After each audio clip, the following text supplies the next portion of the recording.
나는 당신 가정부가 아니야. 당신 부모님 간병인도 아니고 나는 당신 아내야. 동등한 배우자라고. 그런데 남편은 이렇게 말했습니다. 그래도 며느리잖아. 부모 모시는 게 도리 아니야. 그 말을 듣는 순간 20년이 한꺼번에 떠올랐습니다. 1년에 제사 5번, 명절마다 혼자 부엌에서 일하고 망가진 손목과 허리, 그 모든 시간이 당연하다고 여겨졌던 날들이었습니다. 그래서 저는 처음으로 이 말을 꺼냈습니다. 이제는 내 인생을 살 거야. 이 선택이 정말 이기적인 걸까요? 오늘은 20년 동안 며느리로 살았던 한 여자의 이야기입니다. 결혼은 비교적 이른 편이었습니다. 20살을 갓 넘겨 남편을 만났고 큰 고민 없이 결혼을 결정했습니다. 그때는 평범하게만 살면 된다고 생각했습니다. 시댁은 엄격한 집안은 아니었습니다. 결혼 초반에는 주말마다 내려가야 하는 것도 아니었고 한 달에 2~3번 정도 얼굴을 보는 수준이었습니다. 문제는 조금씩, 아주 조금씩 시작됐습니다. 처음 제사는 제가 거두는 정도였습니다. 시어머니가 중심이었고 저는 옆에서 접시를 나르고 음식을 덜어내는 역할이었습니다. 그때는 몰랐습니다. 그게 시작이라는 걸요. 몇 년이 지나자 제사는 자연스럽게 제 몫이 됐습니다. 명절도 마찬가지였습니다.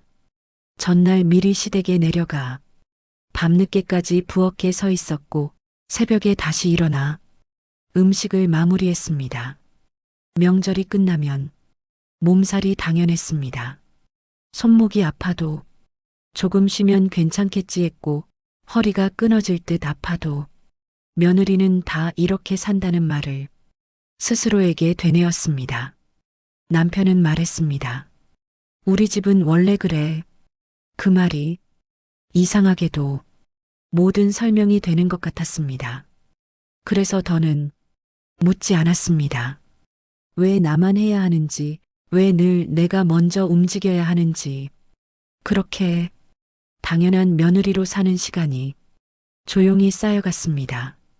그리고 저는 그 시간이 20해가 될 줄은 그때는 몰랐습니다. 시간이 지나면서 몸이 먼저 반응하기 시작했습니다. 명절이 끝나면 며칠씩 손목이 저렸고 허리는 숙였다 펴는 것조차 힘들었습니다. 처음에는 나이 탓이라고 생각했습니다. 조금 쉬면 괜찮아질 거라 여겼습니다. 그러다 병원에 갔고 진단을 받았습니다. 손목 터널 증후군 그리고 허리 디스크 초기라는 말이었습니다. 의사는 무리하지 말라고 했지만 그 말을 지킬 수 있는 처지는 아니었습니다. 제사는 계속 있었고 명절도 해마다 돌아왔습니다. 몸이 아파도 부엌에 서는 사람은 늘 저였습니다. 그 무렵 생활비가 빠듯해지기 시작했습니다. 아이 학원비, 집안 고정비, 앞으로 들어갈 돈을 생각하니 마음이 조급해졌습니다. 그래서 남편에게 말을 꺼냈습니다. 여보, 나 일 좀 해보면 어떨까? 남편은 잠시 생각하더니 그래. 네가 할 수 있으면 해봐. 그 말이 허락처럼 들렸습니다. 동네 약국에서 시간제로 일을 시작했습니다. 처음에는 오전 몇 시간뿐이었지만 사람을 상대하는 일이 생각보다 잘 맞았습니다. 누군가에게 도움이 된다는 느낌이 오랜만에 들었습니다. 급여는 많지 않았지만 제 이름으로 들어오는 돈이 이상하게도 마음을 단단하게 만들었습니다. 하지만 시댁 일정은 변하지 않았습니다. 제사 전날에는 일을 일찍 마치고 내려가야 했고 명절이 다가오면 며칠씩 자리를 비워야 했습니다. 약국 사장님은 이해해 주셨지만 마음 한켠이 늘 불편했습니다. 일도 집안일도 둘 다 놓치지 않으려다 결국 내가 다 감당하고 있구나. 그 생각이 조금씩 아주 조금씩 마음에 쌓이기 시작했습니다. 하지만 그때까지만 해도 저는 아직 버틸 수 있다고 생각했습니다. 그 선택이 얼마나 큰 파도를 부를지 그때는 알지 못했습니다. 일이 조금씩 자리를 잡아가던 어느 날 시댁에서 전화가 왔습니다. 시아버지가 갑자기 쓰러지셨다는 소식이었습니다. 진단은 뇌경색이었습니다. 목숨은 건졌지만 한쪽 몸을 자유롭게 쓰기 어려운 상태가 되셨습니다. 병원과 집을 오가는 시간이 한동안 이어졌습니다. 남편은 말했습니다. 요양보호사를 써야 할 것 같아. 그 말에 저도 고개를 끄덕였습니다. 그게 가장 현실적인 방법처럼 보였습니다. 하지만 현실은 그렇게 간단하지 않았습니다. 남편은 장남이었고 여동생이 둘 있었습니다.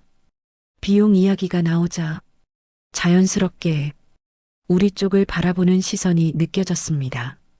오빠가 장남이잖아. 우리가 조금씩 보탤게. 결국 대부분의 비용은 우리 몫이 됐습니다. 그때부터 주말이 사라졌습니다. 시어머니 혼자서는 시아버지를 돌보는 게 버거워 보였고 전화는 점점 잦아졌습니다. 며느리야, 주말에 잠깐만 내려올 수 있니? 처음에는 당연히 내려갔습니다. 기저귀를 갈아드리고 식사를 도와드리고 침대에서 휠체어로 몸을 옮겨드렸습니다. 시어머니는 이렇게 말씀하셨습니다. 네가 있으니까 그래도 마음이 놓인다. 그 말이 칭찬처럼 들렸고 그래서 더 열심히 했습니다. 하지만 잠깐이라고 했던 주말 방문은 매주 반복됐고 어느새 당연한 일정이 되어 있었습니다. 약국 일은 점점 눈치가 보이기 시작했습니다. 주말에 쉬어도 몸은 쉬지 못했고 월요일이 오면 이미 지쳐 있었습니다. 어느 날 조심스럽게 남편에게 말했습니다. 여보, 나도 주말에는 좀 쉬고 싶어. 남편은 잠시 망설이다. 그래도 어머니 혼자 힘드시잖아. 그 말에 마음이 서늘해졌습니다. 그럼 나는 괜찮은 사람인 걸까? 그 질문이 그날 밤 머릿속에서 떠나지 않았습니다. 그리고 그 질문에 대한 답은 아직 나오지 않았지만 확실한 건 하나였습니다. 이제 이 문제는 참고 버틸 수 있는 단계가 아니라는 것. 그때부터 제 삶은 조금씩 균열이 나기 시작했습니다. 그 무렵 시어머니에게서 전화가 왔습니다. 몸이 좋지 않아 수술을 받아야 한다는 이야기였습니다. 수술 자체는 크지 않지만 회복 기간 동안은 혼자 지내기 어렵다고 했습니다. 그날 저녁 남편이 조심스럽게 말을 꺼냈습니다. 여보, 어머니를 우리 집으로 모셔야 할 것 같아. 순간 말문이 막혔습니다. 우리 집은 방이 2개뿐이었고 아이도 아직 완전히 독립한 상태는 아니었습니다. 한 달 만이야. 수술하고 회복될 때까지만. 남편은 그 말을 여러 번 반복했습니다. 저는 그 한 달이라는 말을 믿고 싶었습니다. 그래서 고개를 끄덕였습니다. 시어머니는 짐을 챙겨 우리 집으로 오셨습니다. 수술은 다행히 잘 끝났습니다. 하지만 회복은 생각보다 더뎠습니다. 퇴근하고 집에 오면 하루가 다시 시작됐습니다. 저녁 준비, 식사 도와드리기, 설거지, 빨래. 밤이 되면 시어머니의 부름이 이어졌습니다. 며느리야, 물 좀. 며느리야, 화장실 좀. 며느리야. 그 부름은 하루에도 몇 번씩 반복됐습니다. 남편은 곁에 있었지만 손을 내미는 일은 드물었습니다. 회사에서 너무 힘들어? 그 말이 모든 설명이 되는 것 같았습니다. 한 달이 지났습니다. 하지만 시어머니는 돌아갈 기색이 없었습니다. 아직 혼자 있기는 무서워. 조금만 더 있다가 가야지. 그 조금은 또 다른 한 달이 되었고 그 다음 달이 되었습니다. 어느 순간 깨달았습니다. 이건 잠시 돕는 상황이 아니라 당연히 맡겨진 역할이 되어버렸다는 걸요. 그날 밤 남편에게 다시 말했습니다. 여보, 이건 아니지 않아? 남편은 한숨을 쉬며 말했습니다. 그래도 어머니잖아. 그 말을 듣는 순간 마음속에서 무언가가 조용히 끊어졌습니다. 저는 그때 처음으로 알았습니다. 이제 이 집에서 제가 맡은 역할은 아내가 아니라 간병하는 며느리라는 것을요. 그리고 그 사실이 제 삶을 완전히 바꿔놓게 될 거라는 것도 그때는 아직 몰랐습니다. 그날 이후 이 집에서 저는 아내가 아니라 돌보는 사람이 되어 있었습니다. 시어머니가 집에 오신 뒤로 제 하루는 더 촘촘해졌습니다. 아침에 출근하고 퇴근하면 다시 집안일과 간병이 시작됐습니다. 잠깐 앉아 숨을 돌릴 시간도 점점 사라졌습니다. 그러던 어느 날 약국 사장님이 조심스럽게 말씀하셨습니다. 요즘 많이 힘들어 보이세요. 근무 중에 조금만 더 집중해 주셨으면 해요. 그 말을 듣는 순간 가슴이 철렁 내려앉았습니다. 이러다 일자리까지 잃는 건 아닐까? 그날 밤 더는 미룰 수 없다고 느꼈습니다. 남편에게 말했습니다. 여보, 나 이제 정말 힘들어. 남편은 잠시 말이 없더니 익숙한 말부터 꺼냈습니다. 조금만 참아. 어머니 다 나으시면 돌아가실 거야. 하지만 이미 한 달은 몇 달이 되어 있었습니다. 그럼 언제까지야? 제가 물었습니다. 당신이 좀 더 하면 되잖아. 그 말에 숨이 막혔습니다. 나도 일하고 있어. 그러자 남편은 아무렇지 않게 덧붙였습니다. 그래도 당신이 여자잖아. 여자가 이런 건 더 잘하잖아. 그 순간 머릿속이 하얘졌습니다. 여자라서, 며느리라서 지금까지 제가 해온 모든 일이 한 줄로 정리되는 느낌이었습니다. 그럼 나는 뭐야? 당신 어머니잖아. 그날 밤 처음으로 분명히 깨달았습니다. 이 문제는 누군가의 병 때문도 상황 때문도 아니라는 걸요. 역할이라는 이름으로 제가 당연히 희생해야 한다고 믿고 있는 사람이 바로 옆에 있다는 사실을요. 그리고 그때 저는 더 이상 참으면 안 되는 선을 이미 넘어왔다는 걸 알았습니다. 그날 밤 집안의 공기가 무겁게 가라앉아 있었습니다. 말을 하지 않아도 서로가 무슨 생각을 하는지 알 수 있을 것 같았습니다. 저는 한참을 망설이다가 입을 열었습니다. 나는 더는 못하겠어. 남편이 고개를 들었습니다. 갑자기 또 왜 그래? 갑자기가 아니야. 제 목소리는 생각보다 차분했습니다. 아침에 출근하고 퇴근하면 어머니 돌보고 밥하고 설거지하고 빨래하고 주말에도 쉬지 못해. 남편은 답답하다는 표정으로 말했습니다. 그래도 어머니가 편찮으시잖아. 그 말을 듣는 순간 마음속에서 무언가가 다시 끌어올랐습니다. 그럼 당신이 하면 되겠네. 남편은 당황한 표정으로 웃었습니다. 나는 뭘 어떻게 해야 할지도 모르잖아. 배우면 되잖아. 그건 당신이 더 잘할 필요도 없어. 남편의 표정이 굳어졌습니다. 그건 네가 더 잘하잖아. 며느리가 하는 게 맞지? 그 순간 더는 참을 수 없었습니다. 그래서 처음으로 그 말을 꺼냈습니다. 나는 당신 가정부가 아니야. 남편이 말을 잇지 못했습니다. 당신 부모님 간병인도 아니고 나는 그냥 당신 아내야. 잠시 정적이 흘렀습니다. 그때 방문이 살짝 열리며 시어머니의 목소리가 들렸습니다. 너희들 무슨 이야기니? 남편이 급하게 말했습니다. 아니에요, 어머니. 하지만 이미 늦었습니다. 시어머니는 우리 얼굴을 번갈아 보며 말했습니다. 내 얘기하는 거지? 그 한마디에 가슴이 철렁 내려앉았습니다. 그리고 저는 알았습니다. 이제 이 이야기 부부 사이의 문제가 아니라 가족 전체가 정면으로 마주해야 할 문제가 되어버렸다는 것을요. 시어머니는 방 안으로 조심스럽게 들어오셨습니다.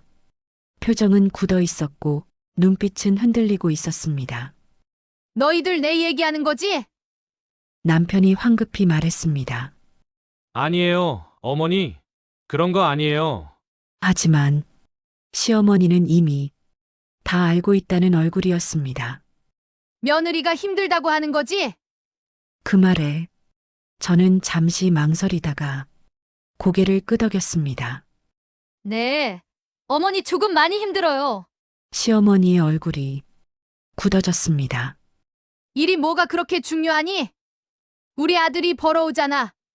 그 말이 조용히 가슴을 눌렀습니다. 어머니, 제 일도 제 삶입니다. 조심스럽게 꺼낸 말이었지만 시어머니는 바로 받아쳤습니다.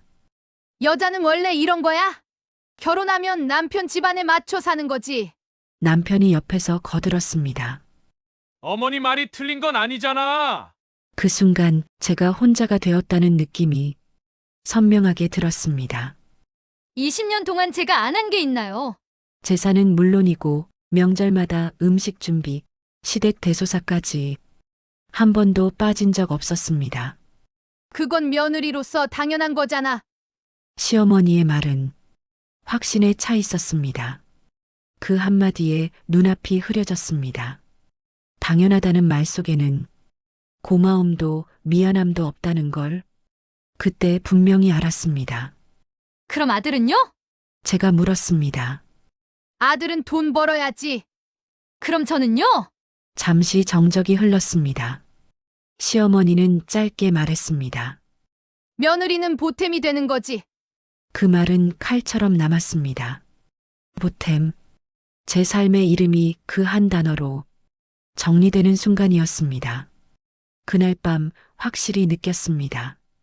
이 집에서 저를 사람으로 보는 사람은 아무도 없다는 걸요. 그리고 그 깨달음이 제 안에서 마지막 결심을 끌어올리고 있었습니다. 그날 이후 집안은 며칠 동안 조용했습니다. 말을 하지 않아도 서로가 무슨 생각을 하는지 알고 있는 것 같았습니다. 저는 더 미루지 않기로 했습니다. 남편에게 말했습니다. 이 상태로는 더 이상 같이 살 수 없어. 남편은 한숨을 쉬며 말했습니다. 그럼 어떻게 하자는 거야? 방법은 있어. 요양보호사를 쓰거나 주간보호센터를 알아보거나 다른 선택을 해야 해. 남편은 쉽게 대답하지 못했습니다. 그날로 요양보호사를 알아보기 시작했고 며칠 뒤 시어머니는 다시 본인 집으로 돌아가셨습니다. 떠나시던 날 시어머니는 끝내 말을 하지 않으셨습니다.